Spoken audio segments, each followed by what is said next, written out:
because you have everything you need. You You're know, when ready. things change and we shift as women, things shift. Mhm. We want something different. And it does make people uncomfortable. It does make us think, are we being selfish? Am I doing the wrong thing? But we have to fight for ourselves. And Yeah. it's not selfish to want something for just yourself, Yeah. something that is just your dream and chasing it. That is not selfish.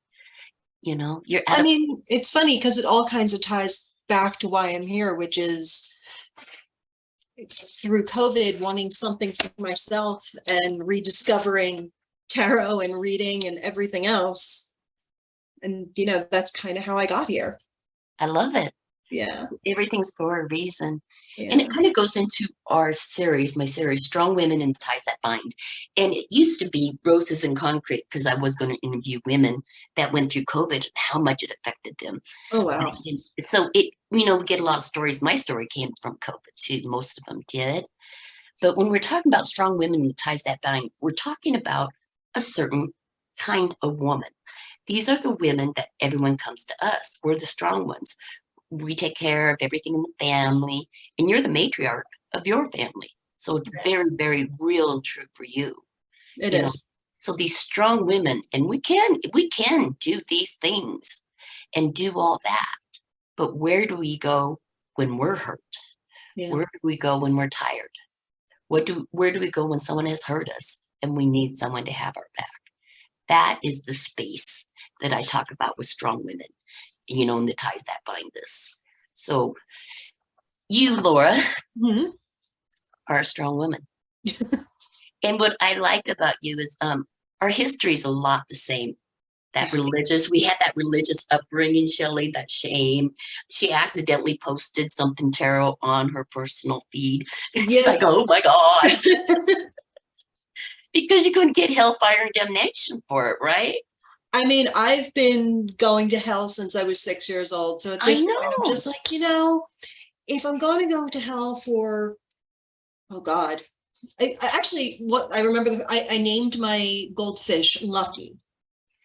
And I got in trouble because that's a derivative of Lucifer. And I should have known better than to name. My. Yeah. Really? You understand. I totally understand. You just can't expose yourself to it a lot because you'll feel like you're crazy. Yeah.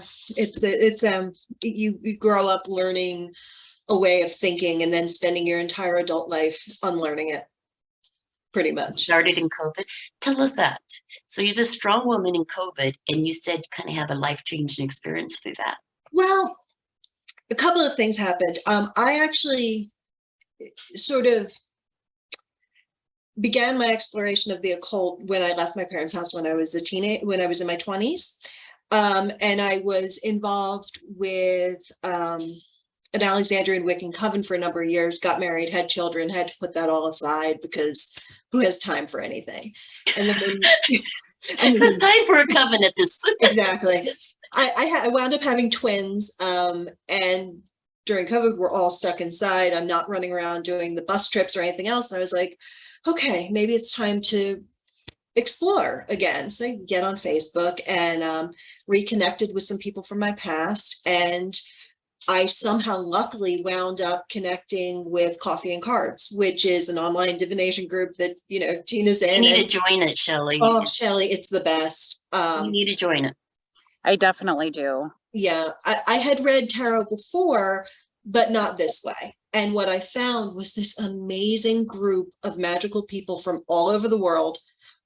We met on Zoom, so time zones didn't matter. And one day you'll be hanging out with someone in New Zealand and Hong Kong and Sweden, and everybody of like mind and really supportive and wonderful. And just getting there to practice reading cards. And through that, I've met so many amazing people. And in fact, last year I was supposed to go and meet Elise, the founder, in London.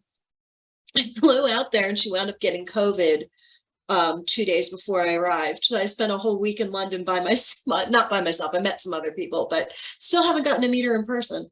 So going to go back this year. I adore her. I have not been able to make many meetings because there's so much other stuff going on. And I made this one a priority. I made you a priority. Thank you. But you're in Arizona, so Colorado. Oh, that's right. You're Colorado. And for some reason, I thought you were in Arizona. Who's in Arizona? Because Um, Alana's in Lucy. Florida. Lucy is in, because Lucy knows Annalise, and I know you know Annalise. Yeah. Annalise was over at my house last week. Oh, Oh, I had, you know what? I had a little women's retreat tarot party, didn't I? Little special guest and made good food. We had great conversation.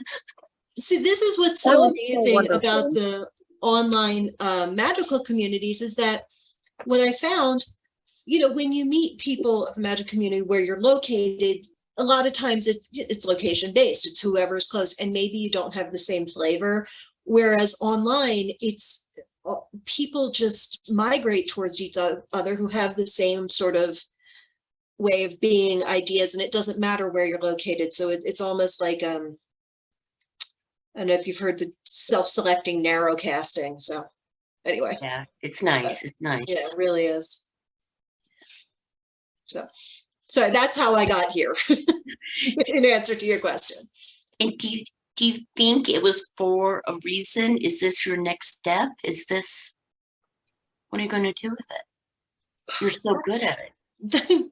That's the thing. Like, I love reading tarot more than anything. And I do it a lot in coffee and cards, but what I do also is you make these amazing connections, and then you can really sit with a person and have a dialogue about your life and reading and just helping each other. It's so supportive. So supportive.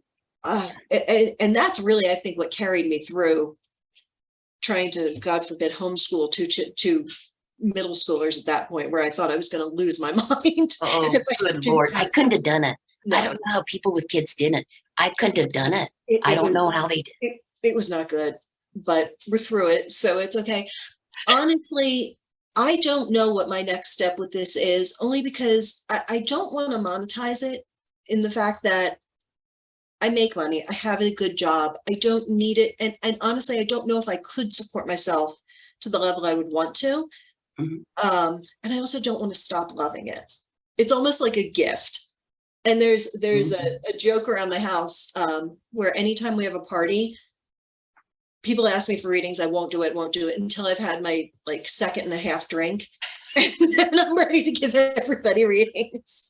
Yeah. So Yeah, they can get to you after a while, though. they can. And I try to limit Okay, it. so Yeah. I'm kind of getting, because I have this thing, strong women and the Sorry. tie that bind.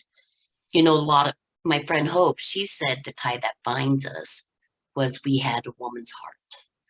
All our hearts were the same, even though we had different experiences.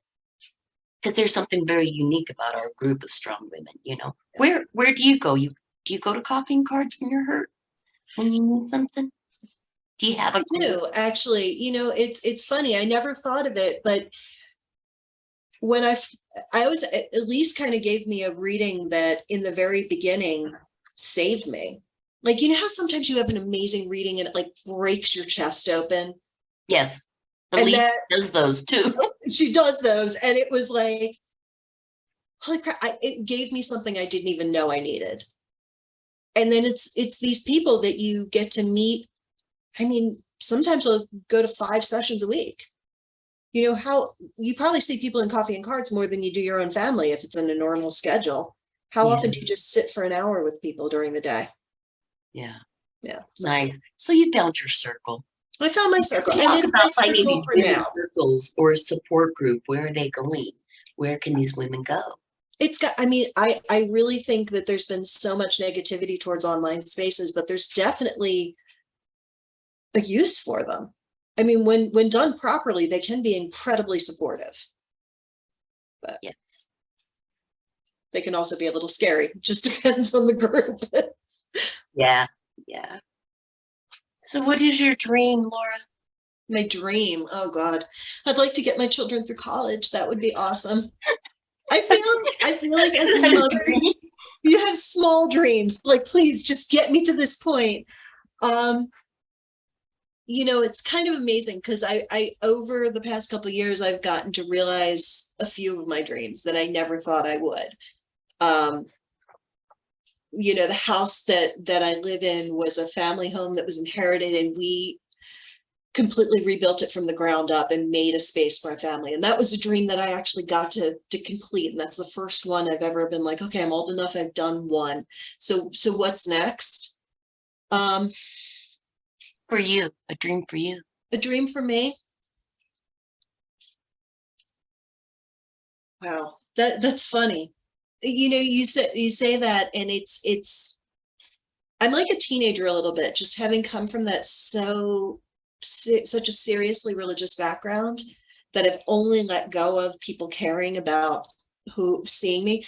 My dream is to finally feel comfortable in my skin as a magical person, like being able to put it fully out there. I'm just at the beginning of that right now.